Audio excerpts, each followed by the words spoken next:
Hello, beautiful people. Good to have you back here on the Exceed Real Vibe podcast, the home of both conversations, smart investments, real life talk about everyday realities of life. And today we have another interesting topic to delve on. It is about the today's woman. Yes, I know that sounds powerful already, and you can't wait to have this conversation with us. Joining me here in the studio this morning to talk about the today's woman is a very, very exceptional individual, a powerful woman, a career woman, a wife, a mother, someone I love so much, someone I admire, and it's a privilege to have her right here at the Exceed Real Vibe podcast. Ladies and gentlemen, we have here this morning Mrs. Pascaline, Nchedo, and oh my God, drum rolls! Welcome, ma. Thank you, Jennifer. Thank you for having me here.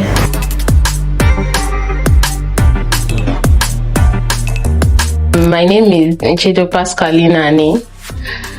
Just like she has said, I'm a wife, a mother of one, a woman who is working and living to nurture her family and also navigate through her professional roles. The program director at Nchedo Foundation, where I oversee a chain of 6 clinics and other impactful programs. Here today, joining her to talk about today's woman. I hope it will be. She never wait for me to ask her to talk. You guys can see that we are in for a very long time. Hey! All right, guys. It's a privilege to have her in this podcast this very moment. And this is someone that has what it takes to talk about the today's woman. She didn't give you anything about her bio, trust me. She didn't give it to you. She's not a loud type. Yeah, we know that. But I'm going to be her loudspeaker in this podcast, whether she likes it or not. Yes. But however, we're going to have a very honest and real conversations, please, because I believe there are a lot of women out there that are confused. There is something about the old days women and today's women.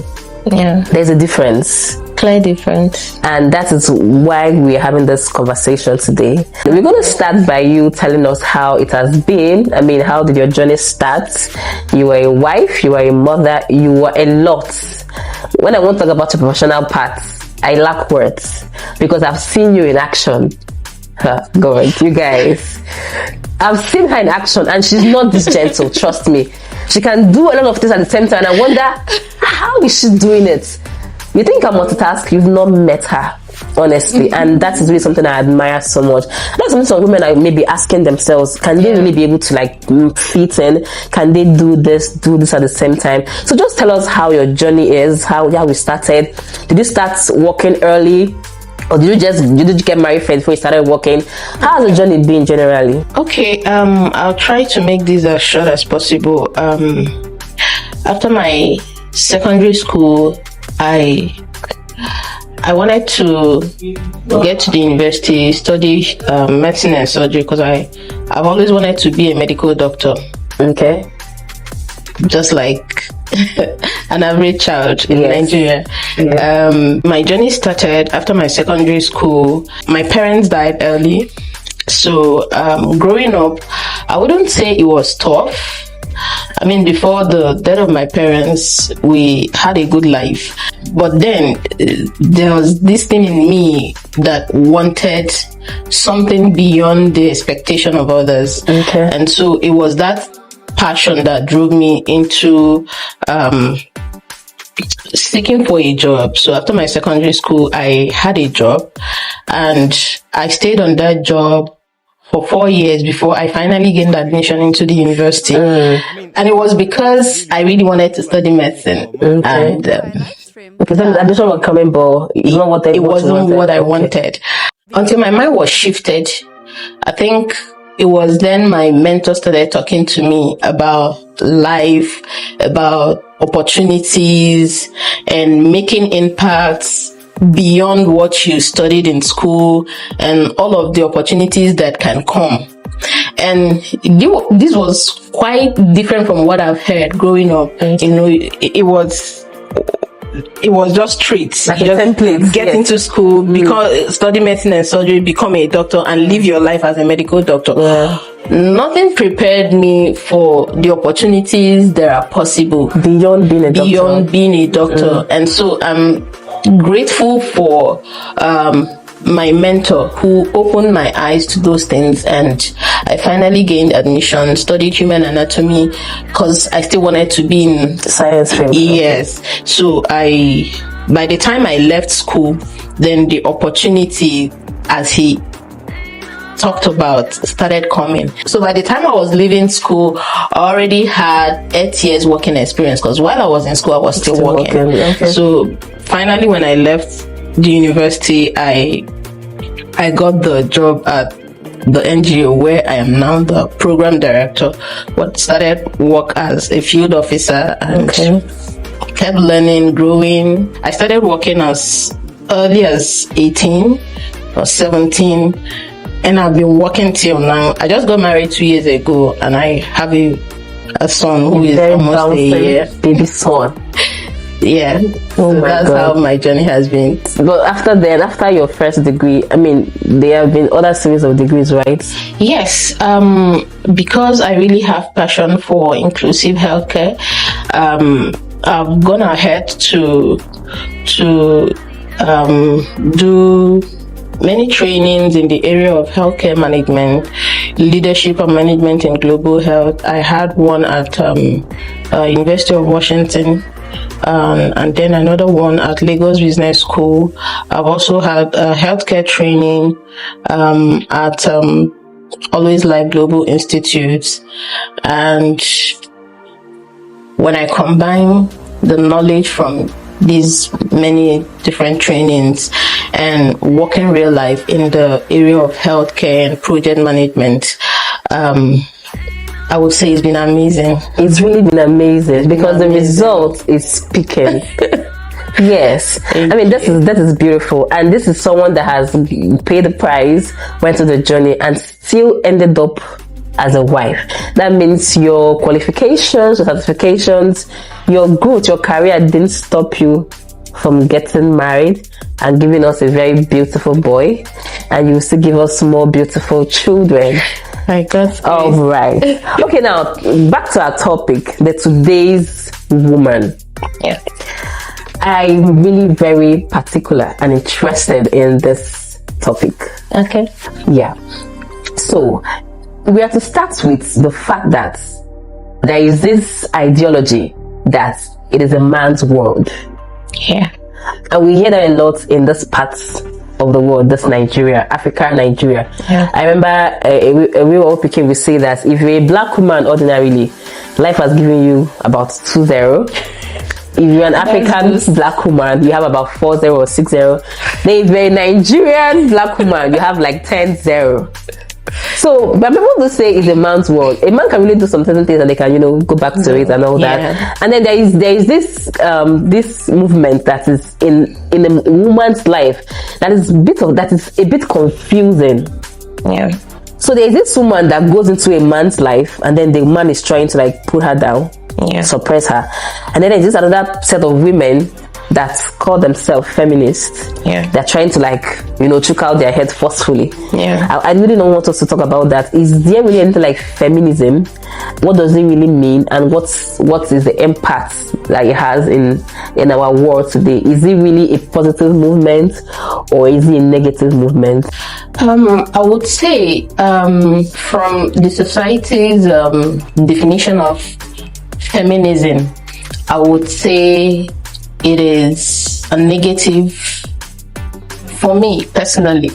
I'm not just a woman, I'm a Christian woman, and if there's anything I've learned being a Christian, growing in the faith, it's balance. Okay. Feminism for me shouldn't be about putting men down. Okay. It should be more of understanding your God-given abilities as a woman, and learning how to maximize the strengths that you have within you as a woman, and thrive on with that, and not really about contending with the men. That is what I see feminism as. And so as a Christian woman living in today's world, you ought to strike a balance between being boxed in the traditional boxes and navigating through the evolving roads that we now have. Because the truth is, life is changing, and truly I still believe it's a man's world. There's this popular saying that what a man can do, a woman can do better. And I'll always give a disclaimer: what a man can do, let the man do it. I'm not ready to contend with the man. I can only do what I have to do as a woman. And not contend with the man. I believe that as a woman, you can still live your life to the fullest. You can still live a purposeful life, being a woman and not acting like the man. And that cuts across every form, every sector, be it in the family, in the workspace, in society. So there's, I think they used to say it's limbo. Right? Something like that. Exactly. Because what is happening with the current trend in feminism is that we are beginning to lose women. Women no longer feel comfortable being women. It looks like there's this tussle. Women want to be men. And if that happens, there's going to be a lot of chaos in homes. Because no matter how much you fly as a woman, there is the traditional part of you. Okay, let me not use the word the traditional part of you. There's the natural giftings that makes you a creator, that makes you a nurturer. And when we lose that, we may lose the society. And so that is one of the things that all this feminism in quotes is pushing, and is more like a hell propaganda. Because, like, but okay, for instance, let me just give a benefit of doubt to some of the people that might not understand, because I'm also a woman, and sometimes you might just want to like defend a woman, a fellow woman, or defend your gender, and the contest along the line, you might just sound feminist. You don't even know. And maybe people just call your attention to it, and it's always the other gender. Oh, you are a feminist. Oh, you are a feminist. I hear that a lot. Some people here can testify. Oh, you're a feminist. Oh, you're a feminist. And I'm like, how? I believe that in protecting our femininity, in protecting women who are undergoing some form of abuse, one wouldn't call me a feminist. Before feminism, there was humanity. So it doesn't matter who is being oppressed, whether it's the woman or the man. You should look out for people when they are being oppressed. I really do not care whether it is the man that is being oppressed or the woman. I believe in equity, not equality. God didn't make man and woman equal. I believe in fairness. Okay, when you understand that this is a woman, can you complement her weaknesses as a woman?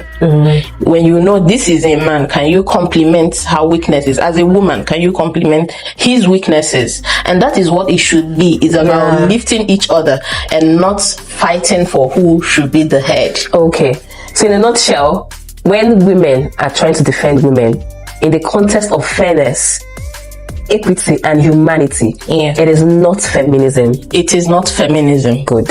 So now when it's outside, and then when it's been all about being contention, that is when you may want to target feminism. You want to be careful. You want to be careful because sometimes it looks like it's only a thin line. Yeah. You really may not know when you're crossing the line. So you need to watch it. Yeah. Watch it and make sure that you are still on the ground of fairness. And for me, one of the ways is, what's the intention? Why are you doing what you're doing? Why are you saying what you're saying? Is it because you really want this person to be safe as a human? Or are you just doing it to prove that you can be what you're not? Okay. And you mentioned something about abuse. And that brings me to what is happening recently in the case of the Delta Isoko community, something like that, where they said there's a tradition where women are being raped. Yeah. This is a tradition. It's crazy. I've heard that news like maybe 2 or 3 times, but I didn't pay attention because I felt like it's not possible. It's just like a blogger thing trying to like get attention. Yeah. But I saw a video trending on Instagram. Girls are running around and they catch them even on bike. They will put them down, start tearing their clothes. Naked. Jesus. And they say it's a tradition, and some men are defending this thing. So if I come out now to talk and rake, like, it's crazy. Yeah, and that's what I just talked about.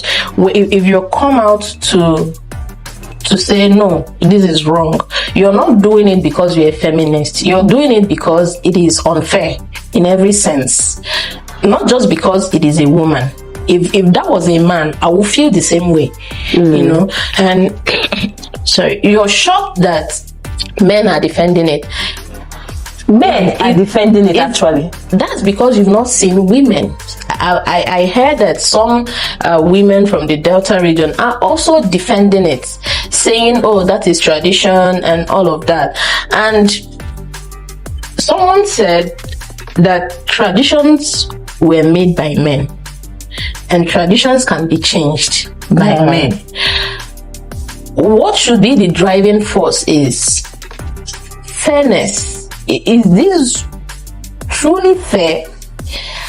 Having someone become a part of a community where they don't feel safe because there is a tradition. If I may ask, what was the intention of that tradition, of creating such a tradition? What was the intention? You know, this was it oh my to God. Just show manpower? Oh, we traditionally we can dominate women. If that is what it is, then it doesn't make sense, especially in this 2026. You know, it still marvels me. I can't even get it off my head because I learned that community, there's a school in that community, a tertiary institution. So people that are schooling in that particular institution might not even be from that community. Exactly. And they are falling victim of that. Somebody is telling me that, why did they come outside? You know, some comments are like sounding that way. Exactly. And this is where I think the government should have played their role. Culture, tradition should be regulated. If it is not safe, if it is not fair, it is high time we begin to review some of the impacts that these things have on the people who are not just origins of the community. There, just like you said, there are people who have become victims just because for some reason they were caught up in that community at that particular time. So I think it's left for the government to intervene, and why they are doing that is also a call for the locals. I believe there are women, I believe there are advocates from the community, from within the community, who can begin to create awareness. Evil thrive in secrecy. The most shocking thing is that we are getting to know this in 2026, and this has been existing for years and nobody knew about it, you know, and we're just getting to know that this thing still exists in 2026. So I think is a call for people who, especially those within the community, who understand better the dynamics in the community, to begin to speak up and create awareness. I think that is the first place to start. But sincerely, can we say that the society is unfair to women? I'll say yes. I'll say yes. If you look through different traditions, okay, let me not talk about outside Africa. If you look through the different cultures in Africa, women are usually the victims of traditions and culture. And so when you said it's a man's world, I still agree. As a woman in today's world, it is safer for you to know that it is a man's world. The earlier you understand that, the better for you. The earlier you understand that, when you begin to build this consciousness, you begin to build the consciousness, and it helps you to, one, while we're waiting on the government to begin to reform some of the policies and the cultures and traditions, you're learning to keep yourself safe. You're learning to rise above the things that boxed you as a woman. And yes, I believe culture has not been fair to women. In fact, yesterday I was just having a conversation. A relative of mine will be getting married soon, and so part of the tradition was that, okay, as a wife in the family, you need to come home because we'll be doing a lot of cooking. And I'm like, okay, yeah, I understand that, but there's an alternative. Can we get people to do the cooking? I don't have to prove that I'm a strong woman by going through the stress of cooking large quantities of food in very uncomfortable environment. Times have changed. I'm not saying it because I want to be like the men. I'm saying it from the point of being safe, from the point of being comfortable.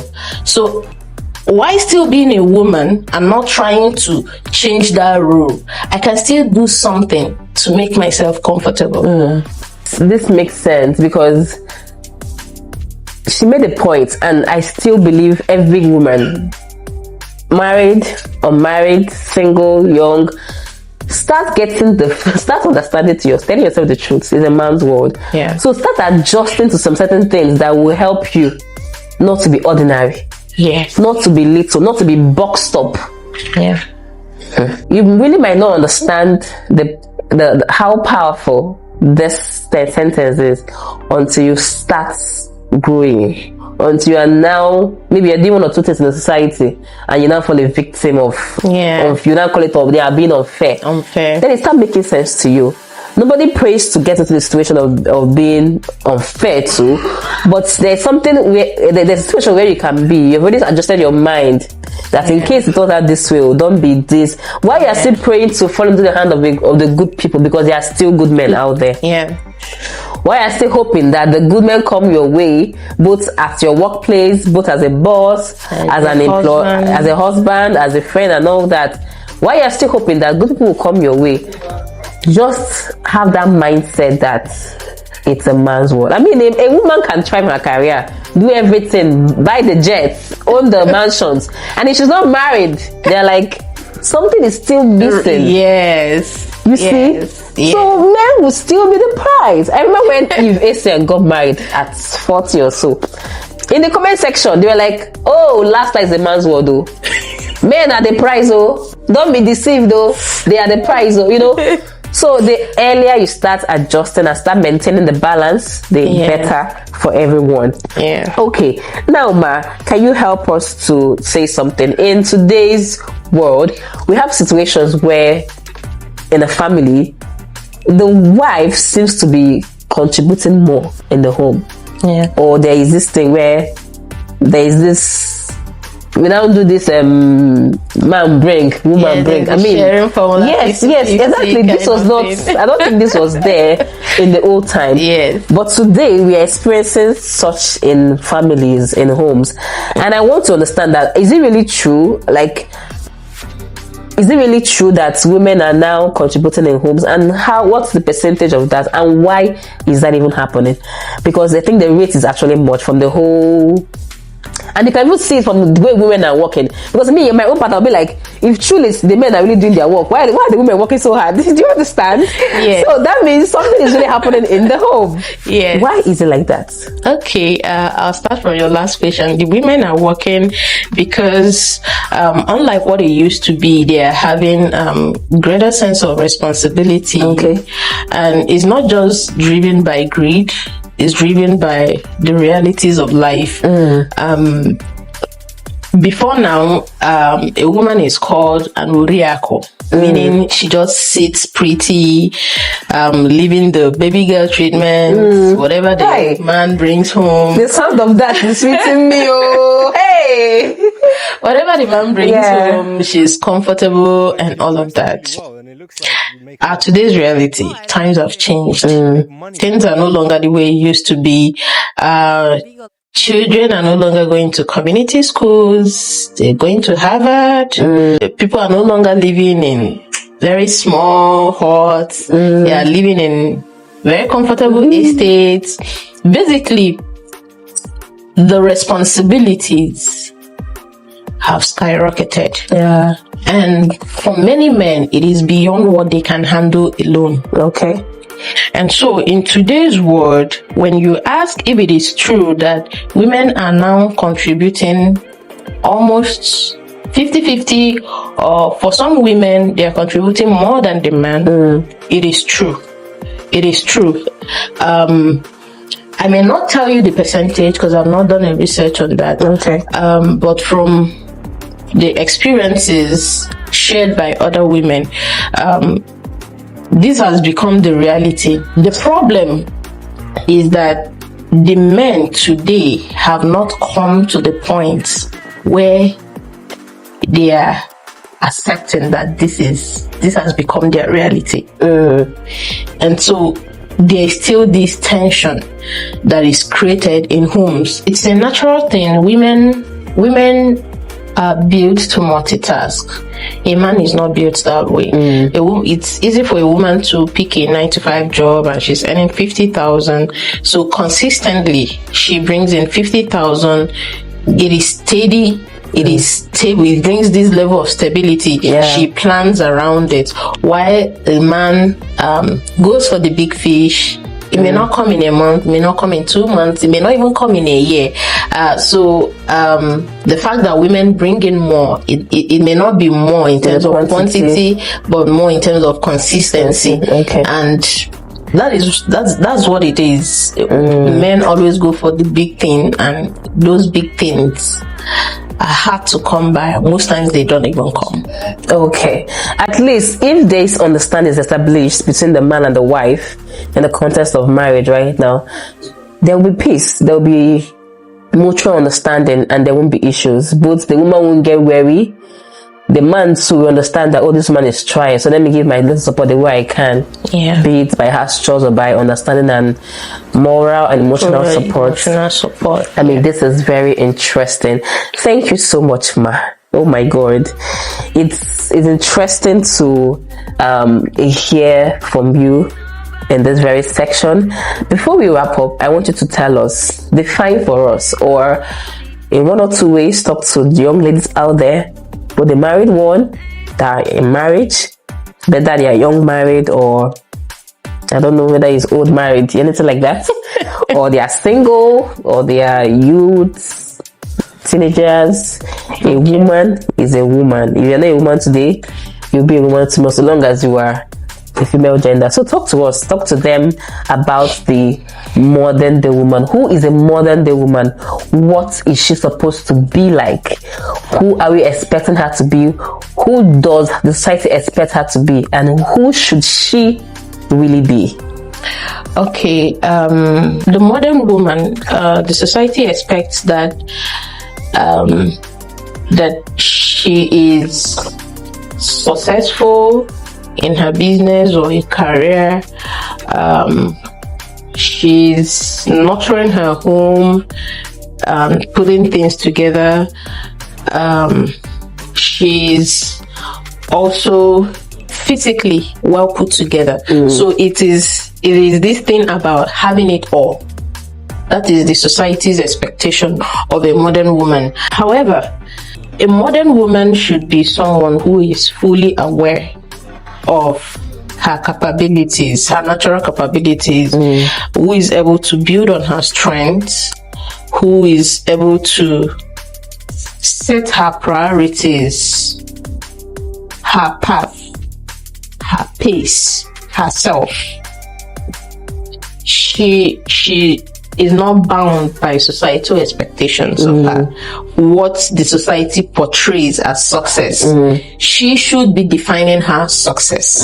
That is what a modern day woman should be. She should be, whether she chooses a career or chooses her home squarely or both, it's her choice.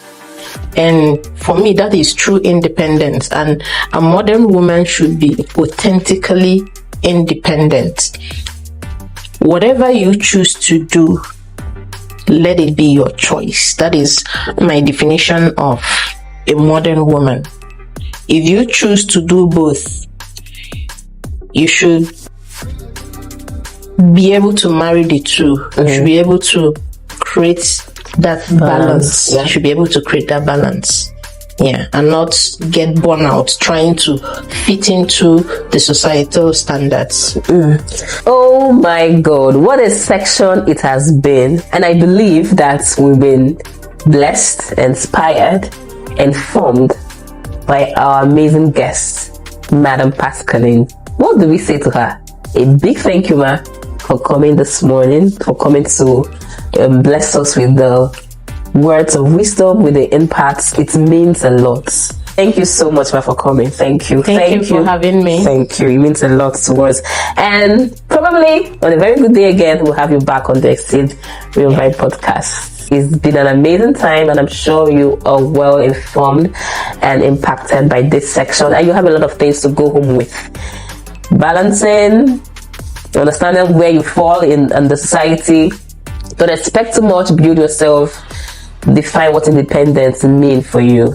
To be a career person, to be the family woman, to combine both, it is up to you. But just know that you have to make the decision, and you have to be excellent at whatever you intend to do. So thank you so much for watching, and please don't forget to follow us on all our social media platforms, and we hope to see you again on the next episode, same station, same time, at the Exceed Real Vibe podcast. I remain your host, Jennifer Igwe, aka the Content Queen. So catch you guys. Bye.